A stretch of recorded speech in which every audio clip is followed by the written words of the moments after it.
Hi friends, நம்ம இன்றைக்கி என்ன பார்க்க போகிறோன்னா மினியேச்சர் குக்கிங். இன்றைக்கி என்ன டிஷ்னா ரைஸ் அண்டு பொட்டேட்டோ. ரைஸ் இப்போது வெந்துட்டுருக்கு. அதுக்கப்புறம் சைடில் ஒரு பாருங்கள், உருளைக்கிழங்கு எவ்வளோ சாஃப்டாக இருக்குது. விறகு பத்தலை, விறகு எடுக்க போயிருந்தேன், அதை இப்போ வச்சிட்ருக்கேன். சில நேரம் என்னோட மூஞ்சிய காமெடி பண்ணுவேன், அதனால தான். அரிசி வேகலை பாருங்க எங்கள் ஊரோட நேச்சரை. நான் இப்போ மொட்டை மாடியில் இருக்கேன். எங்கள் வீட்டுக்கு பேக் சைடு வந்து ஒரு தோடு இருக்குது பாருங்கள், ஒரு வாழைத்தோப்பு.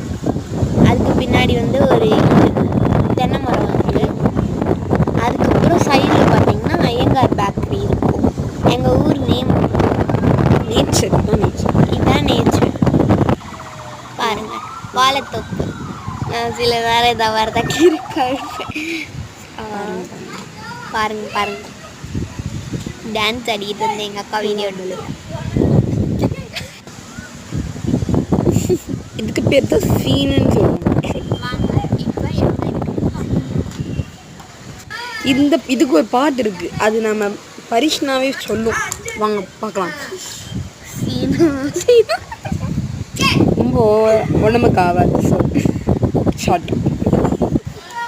இப்போ வாங்க நம்ம போய் சாப்பாடு என்னாச்சுன்னு பார்க்கலாம். ஆக்சுவலி என்னடா வேகாத சாப்பாடு சாப்பிட்டுருக்கோம். இன்னும் கொஞ்ச நேரம் வச்சுருந்தா அது எல்லாம் சாப்பாடு பர்ஃபெக்டாக வந்துருக்கும். But cricket விளாண்டாங்க. கிரிக்கெட் விளாண்டுட்டு சென்ஸே இல்லாமல் பாலை தட்டி விட்டு அவ்வளோதான், இன்ட்ரெஸ்ட் போச்சு. That's it. அதனால அப்படியே உருளைக்கிழங்கு ஆனால் சாஃப்டாக வெந்துருந்துச்சு. ஆனால் உருளைக்கிழங்கு ஒரு டேஸ்ட்டாக இருந்துச்சு. நாங்கள் வந்து ரெசிபி கொடுத்துருக்கோம். டிஸ்கிரிப்ஷன் லிங்க் இருக்குது, வேணும்னா வந்து போய் எப்படி பண்ணோன்னு பார்த்துக்கோங்க. ஆக்சுவலி இதுலேயும் ஃபுல் வீடியோ இருக்குது, பட் அங்கேயும் ஃபுல் வீடியோ இருக்குது. சாரி, நாங்கள் ஒரு கிளிப் எடுக்கலை. ஆக்சுவலி நாங்கள் ஃபஸ்ட்டு வந்து ஆரம்பிக்கலை. ஸோ இந்த மோர் வீடியோஸ்க்கு இந்த யூடியூப் சேனலை ஃபாலோ பண்ணிக்கோங்க. பாய்.